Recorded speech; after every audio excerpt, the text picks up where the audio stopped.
We're back on Fox 43 News at 7:22, and we're going green even though the seasons are definitely changing. We're lucky here in Hampton Roads to have a mild enough climate for some great low maintenance winter gardening. Joining us now is Amelia Baker from Green Alternatives in Norfolk to share some great winter gardening ideas. And I think your neighbors are rubbing off on you now that you've moved over to the Five Points Community Farm Market. They are. Are the farmers kind of talking to you? I actually just went to visit a peanut farm last night, which was excellent. And they were just transitioning their crops as well. But you said it, a lot of people think that just because it's winter that gardens need to go into hibernation, and that's not true because we do have mild climates. You are a little restricted as to what you can grow in the winter because it gets a little bit chilly here.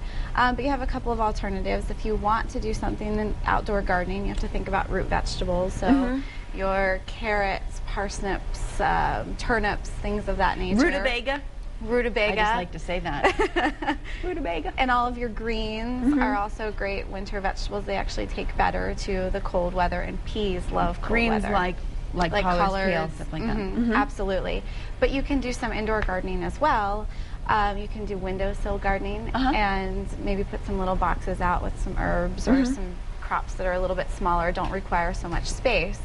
So, and gardening in the winter actually allows you to kind of transition and provide more nutrients to the garden so that when you come back in the spring, you have had some cover crop there and not had anything that was just barren. So it's a good way to kind of transition into spring gardening. So we've kind of covered the, the how people can garden, but let's get back to what's always near and dear to your heart is the why. Why is this such a good idea to grow your own vegetables even through the winter? Well, to me, I think growing your very own vegetables, not even going to the market and getting them, they taste better because you've put the love into them. And it doesn't get much more fresh than that. Picking something from the backyard and bringing it in. One of my friends is quite the gardener, and she just had her lettuce crop come up. And she was saying that she had lettuce in the refrigerator for 2 or 3 weeks that had come up and she had cut out of her garden, and it never went bad. And I said, oh, that's because it didn't travel for 2 weeks in the truck ripening while it gets to you, and then as soon as it gets on your plate or in the refrigerator, it goes bad in a couple days. So you also have a longer shelf life with gardening with your own in your own backyard.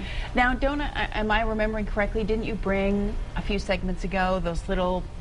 They were so cute. Those little tins that had little seeds in them to start like window gardens and stuff like that. Yes. And some of them you can do winter gardening because there are some lettuce and onions and veggies that you can plant in the winter. Some you'd have to save until the summer, like the peppers and stuff like that. But the herbs you can absolutely grow inside your house on a window shelf, as long as you have adequate sunlight. Okay. Absolutely. Good reminders. Thanks very much. If you want more ideas from Amelia Baker, you can visit the Green Alternative Store. It is in a new location at the Farm Market at 2500 Church Street in Norfolk, 640-0300. And if you listen to our segment today and know that you are just too lazy to garden, you can get some fresh local vegetables in here too. Well, maybe you start small, get a little herb garden from Amelia, and then support the local farmers. All right. Thanks a lot, Amelia. Thank you.